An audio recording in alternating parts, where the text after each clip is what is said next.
عظیم عبادت ہے۔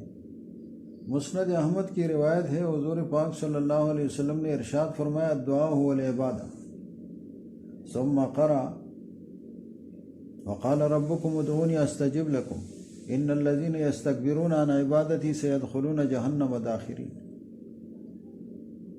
اس آیت میں بھی اللہ پاک نے دعا کو عبادت فرمایا، دعا کرنے کا، دعا مانگنے کا حکم فرمایا، دعا کی قبولیت کا اللہ پاک نے وعدہ فرمایا، اور دعا چھوڑنے کی سخت مذمت فرمائی، اس کے اوپر زجر اور وعید ذکر فرمائی۔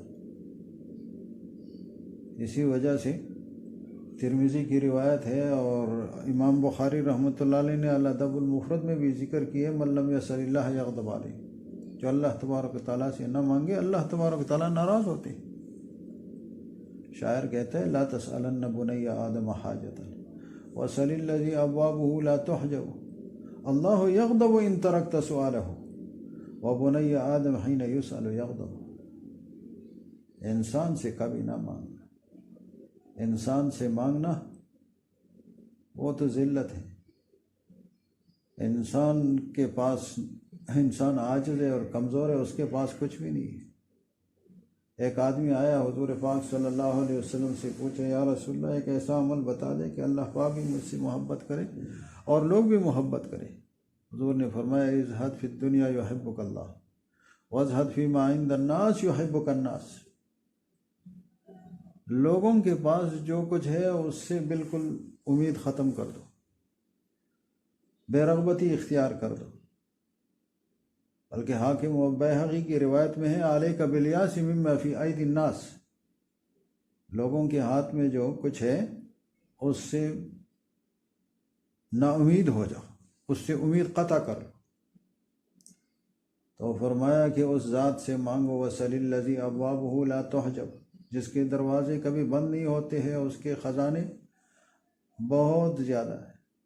اللہ یغضب ان ترکت سؤالہ، اللہ پاک سے نہ مانگو تو اللہ پاک ناراض ہوتے ہیں۔ وبنی آدم حین یسأل یغضب، اور انسان اس سے جب مانگو گے تو انسان ناراض ہوتا ہے، انسان غصہ ہوتا ہے۔ اسی وجہ سے فرمایا، شاعر کہتا ہے، اذا عرضت الی فی زمانی حاجۃ وقد اشکلت فیہا علی المقاصد وقفت بباب اللہ وقفۃ ضارع وقلت الہی اننی لک قاصد ولست ترانی واقفا عند باب من یقول فتاہ سید اليوم راقد۔ جب تکلیف، مصیبت اور حاجت اور ضرورت پیش آئے اور مشکلات پیدا ہو زندگی میں، تو اللہ کے در پر حاضری دیتا ہوں، عاجزی کے ساتھ اللہ تبارک و تعالیٰ سے مانگتا ہوں۔ وقفت بباب اللہ وقفۃ ضارع وقلت الہی اننی لک قاصد، کہ اللہ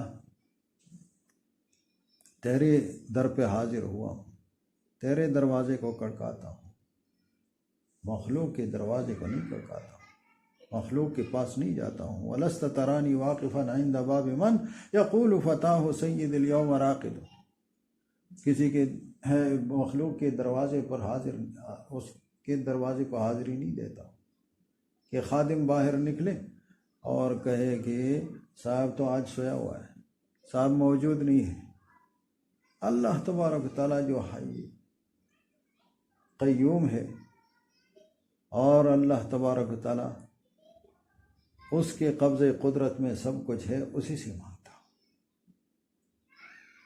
تو بندہ جب اپنے حاجت اور ضرورت اپنے رب سے طلب کرتا ہے، اللہ تبارک تعالیٰ خوش ہوتے ہیں، دعاؤں کو اللہ تبارک تعالیٰ قبول فرماتے ہیں۔ وَإِذَا سَأَلَكَ عِبَادِي عَنِّي فَإِنِّي قَرِيبٌ، فرمایا میں قریب ہوں، اجیب دعوت الداعی اذا دعانی فلیستجیبوا لی۔ ہم یقین کے ساتھ مانگے کہ یقیناً اللہ تبارک و تعالیٰ جو ہے وہ عطا فرماتے ہیں۔ شک اور شک کی کیفیت یقینی کی کیفیت نہ ہو۔ یقین کے ساتھ. بخاری شریف کی روایت ہے لا یقولن احدکم اللہم اغفر لی ان شئت ولیعظم المسألہ فإنہ لا مستکرہ لہ. پوری یقین کے ساتھ اللہ تبارک و تعالیٰ سے مانگے. تو یہ ایک عظیم عبادت ہے. بلکہ ترمذی اور ابن ماجہ کی حدیث ہے لیس شیء اکرم علی اللہ تعالی من الدعاء. دعا سے یعنی عبادتوں کے اندر اس کا بہت بڑا مقام ہے، ایک عظیم عبادت ہے. اس سے زیادہ اللہ تبارک و تعالیٰ کو پسندیدہ عمل کوئی نہیں. لیس شیء اکرم. تو جس کو اللہ تبارک و تعالیٰ توفیق عطا فرمائے، ایک آسان عمل ہے. اپنی حاجتیں اور ضرورتیں انسان اللہ تبارک و تعالیٰ سے مانگتا ہے. کھڑے ہو کر مانگے، بیٹھ کر مانگے، لیٹ کر مانگے، وضو میں ہو، بغیر وضو کے ہو بھی مانگ سکتا ہے، جنابت میں بھی مانگ سکتا ہے، حیض میں بھی مانگ سکتے ہیں. دعا تو ہر وقت ہو سکتی ہے. تو اللہ تبارک تعالیٰ سے مانگنا یہ ایک بہت بڑی عبادت ہے، اور اللہ تبارک تعالیٰ حاجتوں کو پورا فرماتے ہیں. عبد الرحمن سہیلی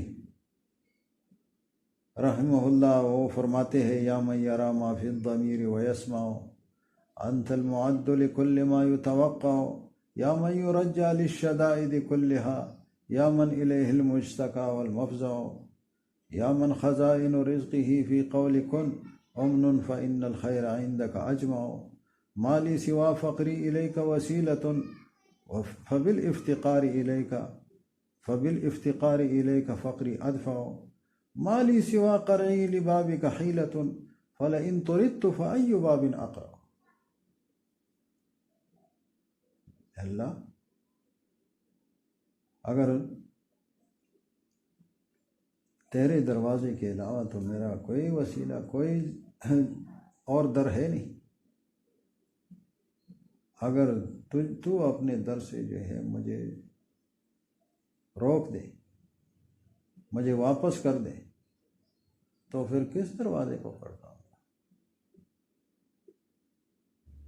وَمَنِ الَّذِي أَدْعُو وَأَهْتِفُ بِاسْمِهِ إِنْ كَانَ فَضْلُكَ عَنْ فَقِيرٍ يُمْنَعُ حاشا لمجدك أن تقنط عاسيا الفضل أجزل والمواهب أوسع.